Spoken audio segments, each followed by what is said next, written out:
dito. Ito ay dapat 25. Ito magiging 3. No? Okay. Ngayon, what kind of theorem po ito para matutunan? Ito ay tinatawag na Heron's formula. Sa mga bago lang dyan, na ito yan siya ha. So, gagawin natin para hindi tayo mahirapan, i-factor natin siya, no? Kunyari, ito. Kasi, yes, pwede ito sa CSE, no? 7 times 4 yan.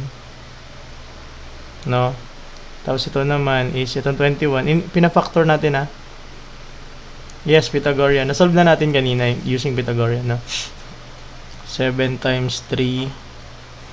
Tapos ito naman is 4 tsaka 3. Ngayon, pagpares